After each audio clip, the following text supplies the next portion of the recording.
Bonjour Guénaëlle, nous sommes ravis de vous retrouver. Nos auditeurs vous connaissent peut-être déjà. Vous avez été une de mes toutes premières invitées, je me souviens. C'était vraiment la grande confiance. et, Ouais, c'était magnifique parce que vous êtes auteur de nombreux livres pour les enfants, pour les jeunes.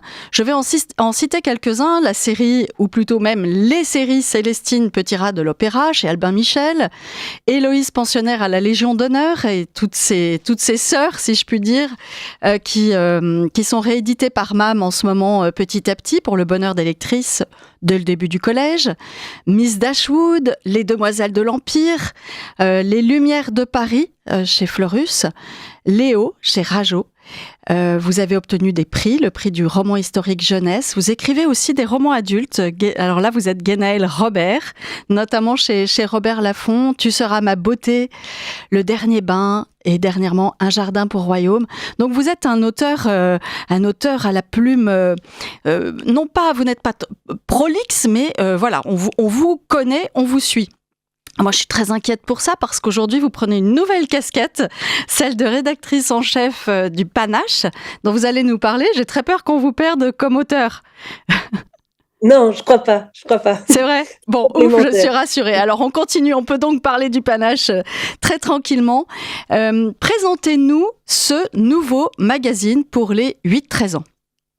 Oui, donc c'est un magazine qui s'adresse aux jeunes de 8 à 13 ans et qui a pour mission de leur faire connaître et aimer la France. Donc le premier numéro, c'est le numéro d'avril. Il est donc disponible par abonnement et puis il sera en vente également dans les boutiques du Puy du Fou puisque c'est un magazine qui est édité par Puy du Fou Éditions. On ne le trouvera pas dans les kiosques pour l'instant ailleurs. Non, abonnement. On peut aussi l'acheter au numéro sur le site. C'est ce que j'allais vous demander parce que certains parents peuvent tâtonner, on ne sait pas si le niveau de lecture va correspondre à son enfant, etc. On peut donc faire un essai en se procurant ce numéro d'avril. Exactement, voilà. Et on peut aussi prendre un abonnement au numéro, c'est-à-dire qui peut s'interrompre lorsqu'on le souhaite avec un paiement par mois. Puisqu'on aborde cette question tout de suite, donnez-nous bien le site sur lequel on peut auquel on peut se référer et le montant de l'abonnement. Alors, le site, c'est Puy du Fou Édition au pluriel. Là, vous allez arriver sur une page qui correspond au Panache, sur lequel vous pourrez vous abonner. Et l'abonnement est de 67 € par mois. 67 € par mois. Et si on s'abonne au numéro? Alors, je crois que ça doit faire, je ne sais plus, 5,80, quelque chose comme ça. D'accord.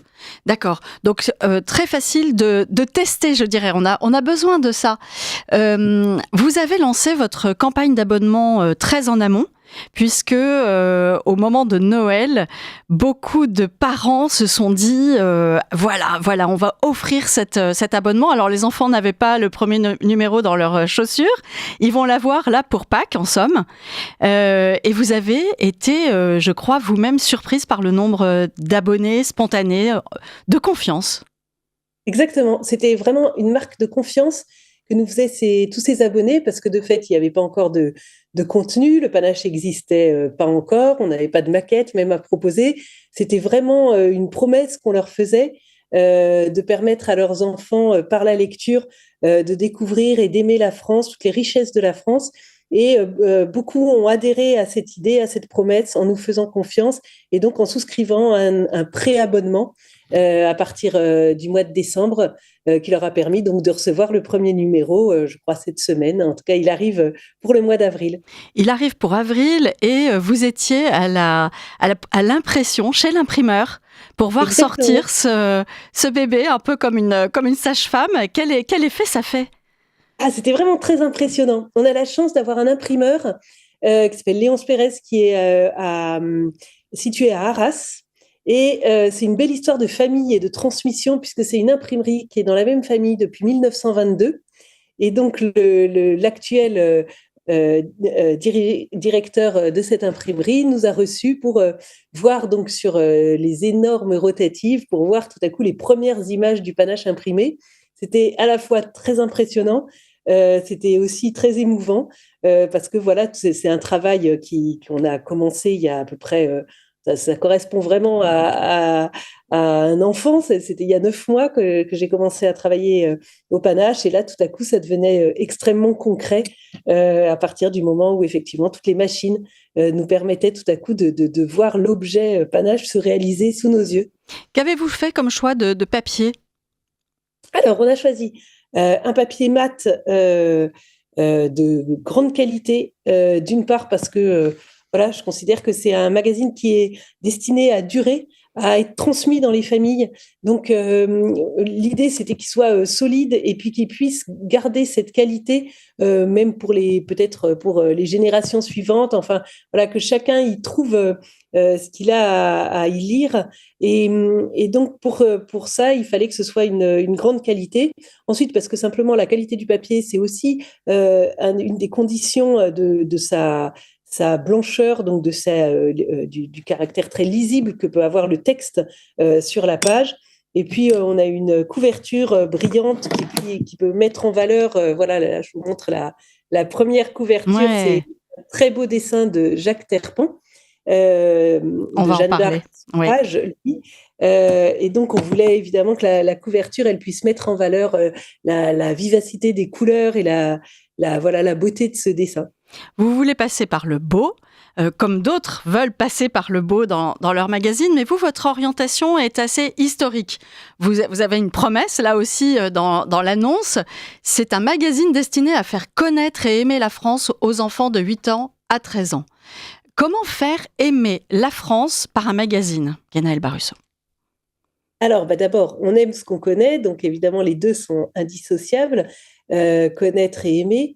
Et donc, à la fois, on a effectivement je dirais, une ambition pédagogique, simplement de faire découvrir par différentes rubriques la beauté des paysages français, la grandeur de son histoire, la beauté de la langue française, la richesse aussi de sa gastronomie, ses arts, etc. Et en même temps, faire aimer, c'est un peu comme dans l'idée à l'âge classique d'instruire et plaire. Faire aimer, c'est aussi passer par des moyens affectifs, c'est-à-dire de ne pas transmettre simplement un documentaire sur la France, mais aussi essayer de transmettre un petit peu de son âme, en essayant de communiquer au lecteur une émotion qui est la nôtre, un amour qui est le nôtre pour notre pays. Donc, en mettant aussi en scène toute cette histoire, toute cette richesse de la France, à travers les yeux de héros, d'héroïnes auxquels les enfants vont s'attacher, vont pouvoir s'identifier et vont pouvoir épouser l'amour pour la France qu'ils expriment dans les pages du journal. De manière assez charnelle, donc. Et c'est bien ce canal-là que vous essayez d'utiliser. Vous avez dit héros, héroïnes, auxquels les enfants pourront s'identifier. C'est un magazine tout à fait mixte. Oui, absolument. Les deux mascottes du journal, qui sont donc Jacques et Victoire, et leur chien Otto, donc c'est une fille de 12 ans, un garçon de 10 ans, sont eux qui guident le lecteur à travers les différentes pages du numéro, ce sont les mascottes de chaque rubrique. Et puis on les retrouve surtout dans la grande bande dessinée, 8 planches inédites tous les mois, qui racontent leur périple à travers la France en 1944, et donc qui les met en scène sur les routes de France, avec à chaque fois de nombreuses aventures et aussi des découvertes de lieux, de monuments et d'événements historiques et de personnages aussi, de personnages historiques. En parlez-nous justement de l'auteur de cette bande dessinée. 8 planches par mois. Est-ce qu'il a le temps de faire autre chose à côté? Est-ce qu'il est entièrement investi au panache? Comment l'avez-vous recruté? Qui est-il? Ça nous intéresse vraiment. Ah bah, vous avez raison de vous y intéresser parce que vraiment c'est une pépite de dessinateur. On est vraiment ravis qu'il fasse partie de cette aventure. Donc il s'appelle Louis Taillé. C'est vraiment un jeune dessinateur puisqu'il sort d'école d'ingénieur. Et moi, j'avais entendu parler de lui parce que je connaissais sa famille. Et un jour, sa maman me propose de me montrer certains de ses dessins. Et donc, voilà, je regarde ça avec intérêt. Et vraiment, j'ai tout de suite l'intuition que c'est exactement ce qu'on recherche pour notre journal, c'est-à-dire à la fois un dessin qui est très vivant, des personnages qui sont extrêmement expressifs, et en même temps une vraie rigueur dans la représentation des paysages, des lieux. Voilà, c'est quelqu'un qui allie à la fois une grande créativité, beaucoup de vie chez ces personnages, et en même temps qui a vraiment le souci de rendre compte d'une réalité, donc qui propose aussi aux enfants de voir, quand on montre le château de Chambord, quand on montre la ville de Saumur au moment de sa libération, etc., il se rend sur place pour faire des croquis et essayer de rendre compte vraiment avec exactitude des lieux.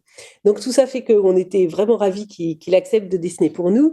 La BD, elle est scénarisée par moi-même. J'écris le scénario, je lui transmets le scénario. On peut travailler ensemble parce qu'il habite près du Puy du Fou, et donc on a l'occasion de travailler ensemble ensuite sur les planches. Et puis ensuite, effectivement, il réalise les dessins. C'est un travail à plein temps. Il fait ça vraiment toute la journée.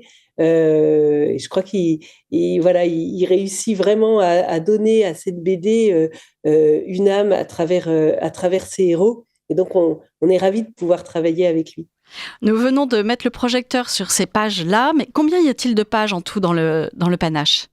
Alors, c'est un magazine qui compte 68 pages. 68 pages. Donc là, il y a vraiment ce côté objet de collection, comme vous le disiez. C'est quasiment un livre. Hein. Oui, Euh, on a voulu avoir une tranche, par exemple, avec vous voyez, un dessin sur la tranche qui permet, lorsqu'on collectionne tous les numéros du Panache, de reconstituer un dessin.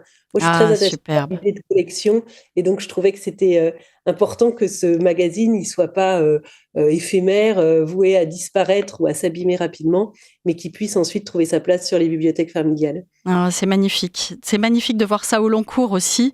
Redites-nous toutes les rubriques que les enfants vont retrouver mois après mois.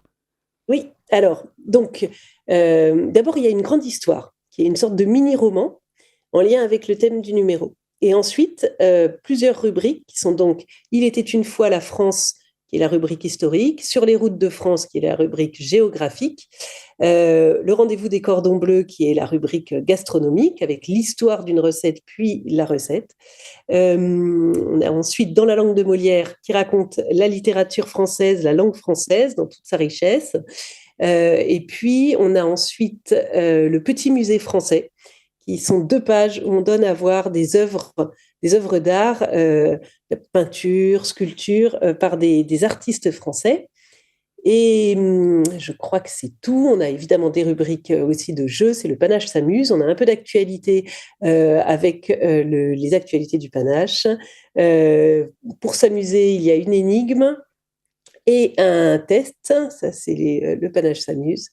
Et voilà, une petite rubrique aussi pour inciter les enfants à la lecture, la bibliothèque du Panache, qui propose des ouvrages récents ou plus anciens, voilà, pour poursuivre la lecture après le journal. Donc vous promettez aussi dans votre annonce un magazine pour donner le goût de la lecture aux enfants. Donc là, vous nous parlez de livres, c'est une extension vers le roman ou des documentaires précis sur un sujet peut-être. Comment un magazine peut-il donner le goût de la lecture? Quelles sont les portes? Comment vous voyez ça, vous, avec votre expérience dont je n'ai pas parlé dans votre présentation, mais vous êtes professeur de lettres. Comment sentez-vous qu'un magazine peut déclencher le fameux déclic? Parce que je crois précisément que c'est une question de porte. Le roman, c'est une porte. Voilà, il faut ouvrir et rentrer dedans. Et si jamais cette première porte est un peu difficile d'accès pour certains enfants, eh bien, il n'y en a pas d'autre. On ne peut pas commencer autrement par un autre biais. Alors que dans un magazine, il y a plusieurs portes. On peut commencer par la BD, évidemment, je dirais que c'est souvent ce que font les enfants. On a testé un peu Mmh. avec des jeunes, et évidemment, c'est la BD souvent qui attire par la qualité aussi des dessins.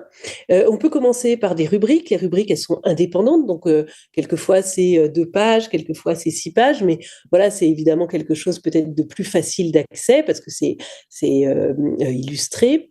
On peut commencer aussi par la grande histoire. Là, c'est plus proche effectivement du roman, même si à chaque fois on propose des illustrations et puis une présentation assez aérée pour faciliter l'entrée en lecture. En tout cas, ce qui est intéressant pour moi dans un magazine, à la différence d'un livre, c'est toutes ces portes qui permettent à chacun de trouver celle qui lui convient le mieux. Et peut-être, par cette porte-là, d'en ouvrir d'autres et de la bande dessinée passer aux rubriques ou des rubriques aux romans, et avec cette extension qu'on espère sur la dernière page vers d'autres ouvrages. Donc je crois que je dirais, l'avantage des magazines, c'est effectivement de pouvoir proposer une variété assez grande de types de lecture, donc de pouvoir offrir à chacun celle qui lui permettra d'entrer dans ce monde de la lecture par ce qui lui correspond le mieux, par ce qui lui plaît le plus, avec aussi peut-être plus de facilité que dans un roman pour les enfants qui aiment moins lire.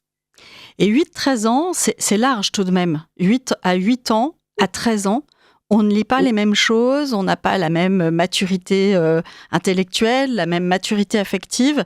Comment jonglez-vous pour équilibrer tout ça? Ça doit être assez subtil. Oui, alors moi j'ai beaucoup écrit pour les 8-12 ans, avec par exemple la série Célestine. Et c'est vrai que d'abord je peux constater que d'un lieu à l'autre, j'ai fait beaucoup de dédicaces dans les écoles, on n'a pas du tout la même. Voilà, cette fourchette, elle varie d'un lieu à l'autre, d'une école à l'autre, etc. Par exemple, dans certains établissements parisiens, je vendais des Célestines pour les vraiment aux 7-8 ans. Je voyais bien qu'à partir de 10 ans, ils considéraient qu'ils avaient déjà tout lu. Dans d'autres établissements, en province, j'avais parfois des enfants de 12 ans qui étaient très heureux d'avoir des Célestines. Donc, bon, il y a une question quand même aussi de niveau scolaire, d'appétence, qui fait qu'un enfant du même âge lira pas du tout les mêmes choses. Même Euh, au sein d'une même famille, j'ai envie de dire. oui, Ouais. exactement, oui, tout à fait. Oui, oui, je prends l'exemple des écoles parce que je connais bien ce milieu-là, mais c'est vrai, au sein d'une même famille, les enfants lisent pas les mêmes choses aux mêmes âges, et donc il faut pouvoir s'adapter à chacun. Alors après, dans le journal, je dirais que c'est encore plus facile que dans un roman. Moi, quand j'écris un Célestine, j'ai en tête un petit peu que l'âge médian, ça va être 10 ans, quoi. Mm. Mais dans un journal, c'est facile de proposer des rubriques qui sont plus accessibles, qui sont plus faciles, d'autres qui sont peut-être un peu plus difficiles. Le niveau, par exemple, de langue du roman, qui est donc une histoire écrite par Eric Lhomme, est peut-être un petit peu plus difficile. La BD, c'est peut-être plus facile à lire pour les plus jeunes. Ça va peut-être demander qu'on lise avec eux pour tout le contexte historique qui n'est pas forcément connu à 8 ans. Voilà, je pense que ce qui est bien aussi, ce qui m'a fait vraiment très plaisir quand on a distribué le panache dans la cour de l'école, de notre école, ça a été de voir qu'ils réunissaient les enfants. C'est-à-dire les aînés lisaient pour les plus jeunes et qu'ils étaient plusieurs autour du magazine. Et je crois que c'est aussi ça, ça peut être aussi fédérateur, un journal, ça peut être pour une famille, un lieu où on se retrouve, où on peut lire la même chose et en discuter après, où on peut faire les jeux ensemble. Je trouve que c'est aussi important cette dimension-là, parce que la lecture, et vous le dites souvent Valérie, et je partage entièrement cette opinion, c'est aussi un lieu d'échange et de partage. Et parler de ces lectures, c'est aussi important. Donc on espère que le panache va être aussi ce lieu d'échange et de partage. Magnifique. Vous avez cité Eric Lhomme comme auteur du roman. Vous avez su faire venir cette excellente plume, Eric Lhomme. Moi, j'aime tellement le livre des étoiles. Ça, le Ouais. livre des étoiles, je trouve que c'est un de ses meilleurs romans et qui traverse le temps.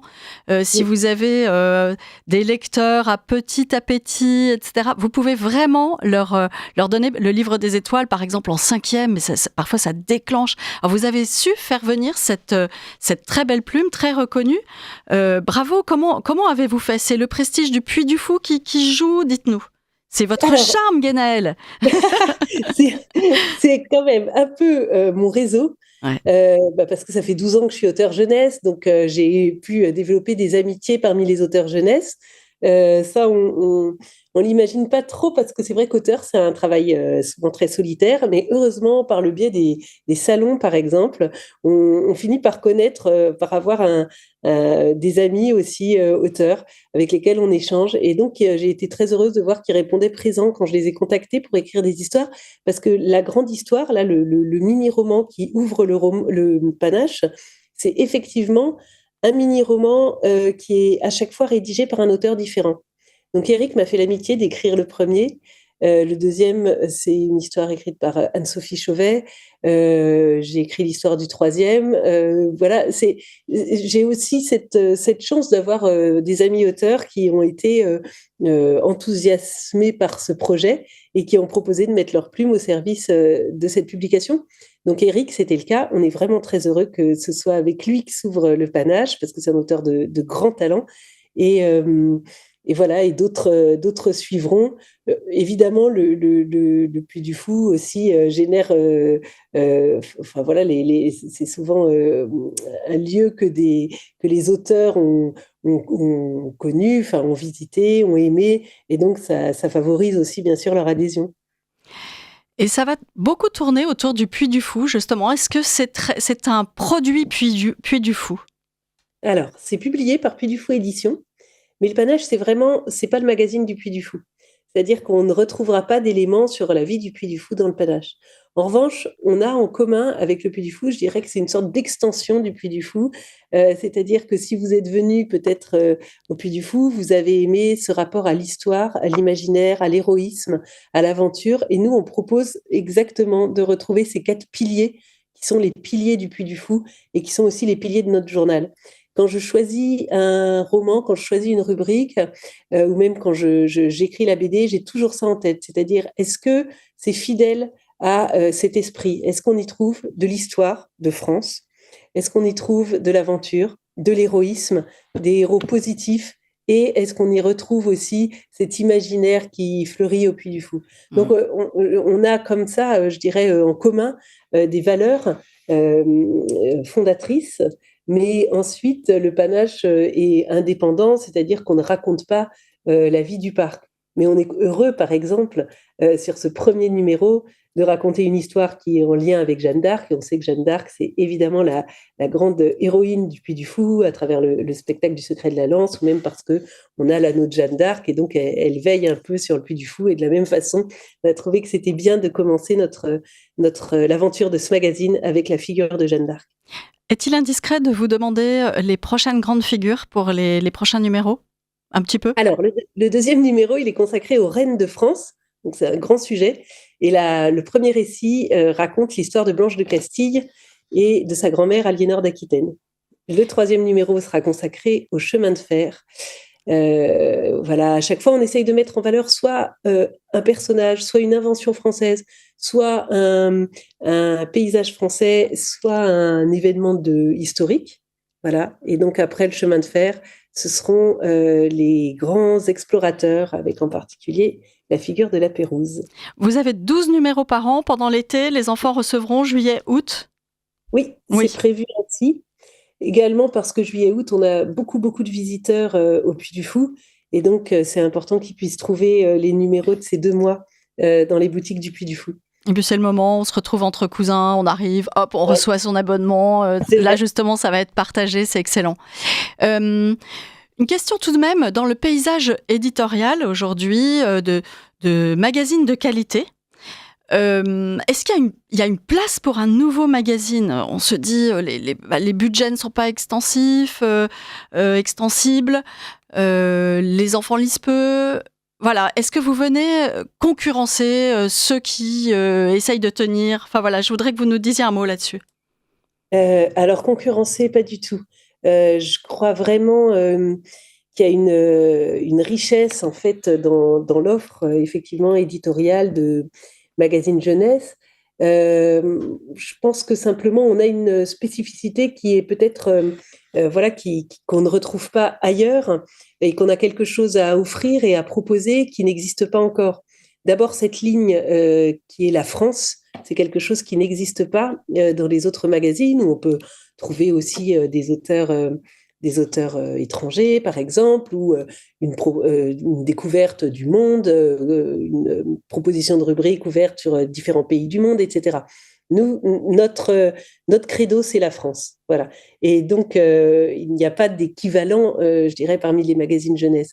On croit aussi que c'est vraiment important en termes de transmission, de faire aimer la France. On le voit aussi par rapport au programme scolaire où aujourd'hui l'histoire, les cours d'histoire ou les cours de géographie sont tellement diversifiés que nos élèves connaissent finalement mieux parfois le Brésil ou l'Afrique du Sud que leur propre pays.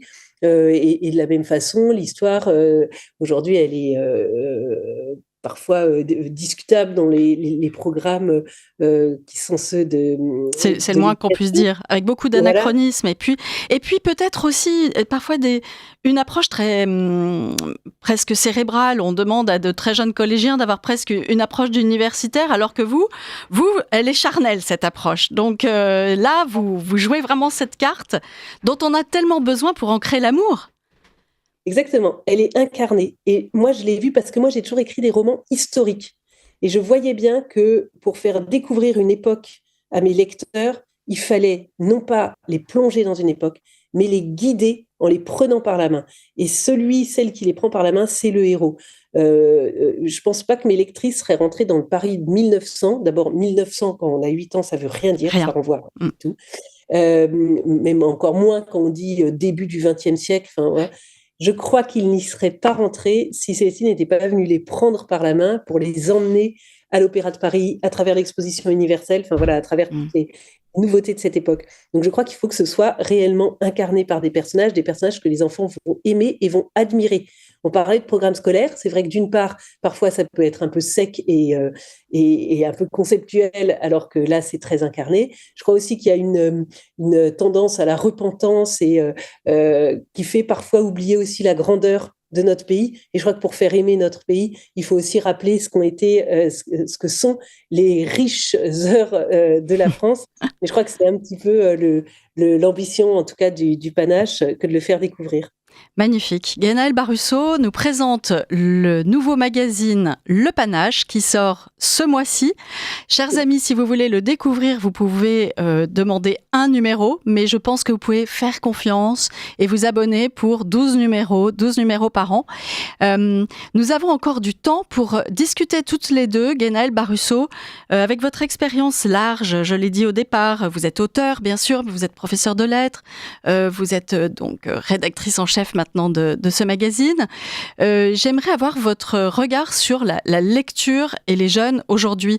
Est-ce que c'est vraiment la plongée que l'on nous dit? Que voyez-vous autour de vous? Comment voyez-vous l'avenir du livre entre les mains des jeunes? Très compliqué parce qu'évidemment, tout nous pousse à être pessimiste. Et pourtant, j'ai vraiment envie d'avoir d'avoir cette espérance, de croire que on peut pas, enfin, une fois qu'on aura fait le tour de tout ce qu'on propose aujourd'hui comme en termes de divertissement, divertissement vraiment au sens où on cherche à les écarter de la lecture en faisant diversion, je dirais. Je pense qu'une fois qu'ils auront fait le tour, j'ose espérer qu'on reviendra au livre comme vraiment à la porte vers l'imagination, vers l'imaginaire, vers tout ce qui nous permet en fait d'embellir notre quotidien par les histoires, par tout ce qui compte fondamentalement et surtout qui reste.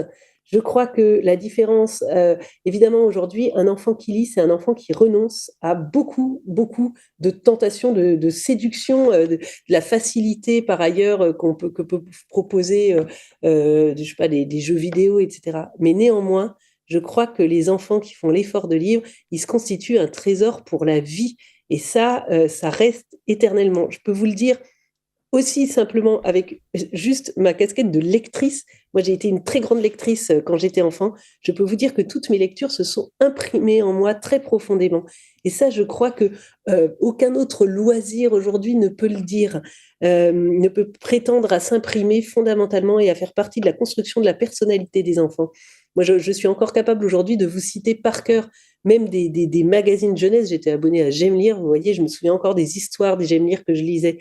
Et je crois que ça, ce qui reste, n'a pas à se sentir menacé par ce qui passe et par ce qui est éphémère. Donc j'ai envie d'avoir cette espérance-là et de croire que dans les familles, dans les écoles, on est encore capable de transmettre ce goût de la lecture et de peut-être créer quelque chose chez les enfants, un amour de la lecture qui va durer et qui va perdurer. Et cela me fait penser aussi à la présence du panache dans les CDI d'école. Oui. C'est tout à fait un abonnement, chers amis auditeurs de Radio Courtoisie, si vous avez une quelconque influence dans un CDI sur les choix qui peuvent être faits d'abonnement pour un collège, pour une école primaire. C'est un excellent investissement puisque Guénel Barusso nous le disait au départ, c'est un magazine qui est conçu pour durer, pour être transmis, pour passer de main en main. Donc c'est pas un petit journal, qu'on jettera à la fin de l'année scolaire.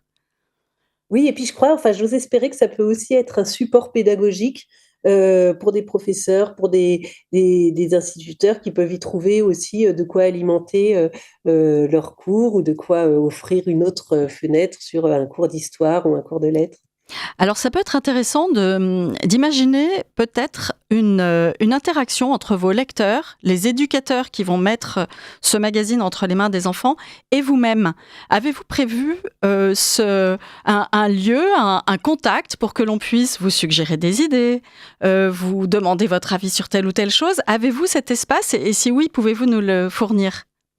Alors, il y a deux choses pour tous nos lecteurs, et parce que moi, je crois effectivement que ce lien est très précieux, ce retour de nos lecteurs. On a une rubrique qui s'appelle donc, qui est le courrier des lecteurs, en fait, donc, auquel on répond aux questions de nos lecteurs. Et puis ensuite, sur le site Puy du Fou Édition, il y a une boîte aux lettres du Panache qui s'adresse à la rédaction, et donc sur laquelle je peux répondre aux questions qui me sont posées.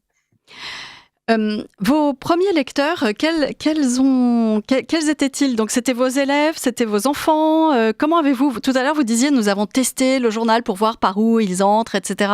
C'est intéressant d'avoir cette petite cuisine par derrière. Comment avez-vous procédé? Ah oui, on a carrément un laboratoire sur place, parce que le Panache, c'est évidemment Puy du Fou Édition, donc, qui le publie, mais il a été vraiment conçu aussi avec l'école Puy du Fou Académie, puisque c'est une idée de Monsieur Roucher, qui est le directeur donc, de l'école Puy du Fou Académie, et qui avait initié cette idée d'un magazine jeunesse. Donc vraiment, nos élèves ont été un peu notre laboratoire pour tester avec eux les différentes rubriques du Panache. C'était très beau lundi dernier quand on leur a fait découvrir le Panache. Pour moi, c'était vraiment important de voir ce qui leur plaisait, les premiers retours, et puis de pouvoir, tout à l'heure vous parliez effectivement de l'adéquation sur cette tranche d'âge qui est assez large. Je crois que c'est important pour moi de garder toujours un pied dans l'école pour voir en direct vraiment ce qui peut plaire aux élèves, ce qui correspond aussi à leur goût, à leurs questions, et donc pour garder comme ça un pied avec nos lecteurs. Mes enfants, malheureusement, elles sont un peu grandes maintenant, mais quand même, je teste, et puis je teste tous les tests que j'écris sur mes collègues. Ah. Donc vous-même, vous êtes professeur de lettres à l'Académie du Puy du Fou, et tout ça, on le comprend, est un tout cohérent, un tout naturel, en fait, circulation naturelle par un même enthousiasme. Moi, en tout cas, je dois dire que je n'ai pas du tout le sentiment de faire plusieurs choses différentes quand j'écris pour la jeunesse, quand je dirige le Panache ou quand j'enseigne. J'ai l'impression de faire une seule et même œuvre, qui est une œuvre de transmission de tout ce que j'aime et de tout ce qui compte pour moi, que ce soit effectivement mon goût pour l'histoire, pour la langue française, pour la France, et j'espère pouvoir le transmettre à chaque fois par des vecteurs différents, par des canaux différents, de pouvoir le transmettre aux enfants. Et tout à l'heure, en introduction, je vous disais, je redoutais le fait qu'on vous ait perdu en tant qu'auteur, à la fois pour la jeunesse et pour les adultes. Vous disiez non, je continue. Est-il indiscret de vous demander si c'est plutôt secteur jeunesse ou adulte, ou peut-être les deux, pour lesquels vous travaillez en tant qu'auteur? Alors, en ce moment, vraiment, avec le Panache, j'écris pour les enfants dans le Panache, puisque j'écris la bande dessinée, que j'écris aussi des histoires, etc. Donc, je continue à œuvrer en littérature jeunesse. Et puis, j'ai évidemment en tête des idées de séries pour la jeunesse à venir. Adulte, un peu moins, parce que ça demande un travail vraiment sur du très long terme pour moi. Un roman adulte, ça me prend à peu près 1 an. Donc là, j'avoue que j'ai pas encore de projet immédiat.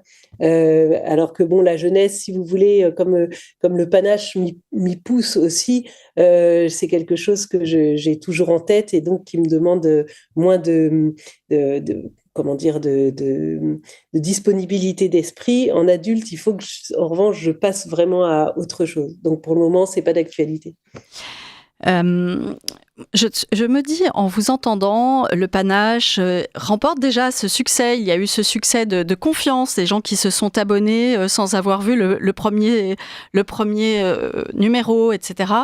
Est-ce qu'on reste dans un entre-soi de gens qui sont avides de transmettre l'amour de la lecture, de transmettre de bonnes bases en histoire, etc. Un milieu favorisé.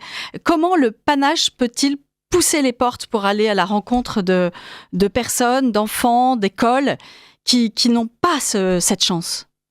Ah bah alors vraiment, c'est ce qui me plaisait dans ce projet, c'est qu'il était lié au Puy du Fou et que le Puy du Fou, on le sait, il accueille vraiment dans tous ces centaines de milliers de visiteurs par an, il accueille vraiment des gens de tous horizons. Et c'est vraiment ce qui me plaisait, c'était de me dire que le Puy du Fou a réussi ce pari-là de faire aimer l'histoire, de faire aimer l'histoire de France, de faire découvrir des héros à vraiment une multitude de personnes de milieux et d'origines très variées. Et c'était ce qui me plaisait, c'était d'avoir un petit peu la même ambition pour le panache, c'est-à-dire d'aller à la rencontre de ces personnes.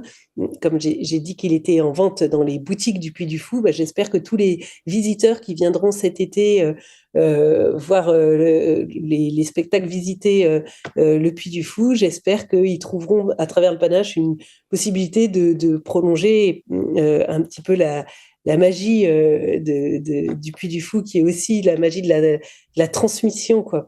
Donc, c'est vrai qu'on a sans doute eu un lectorat, une adhésion de confiance, peut-être de personnes qui étaient plus peut-être averties, en tout cas de la sortie du journal, mais j'espère que le panache a vraiment vocation à rejoindre tous les Français qui ont envie de transmettre à leurs enfants le goût de la lecture et l'amour de la France. Redonnez-nous toutes les informations pour retrouver le panache.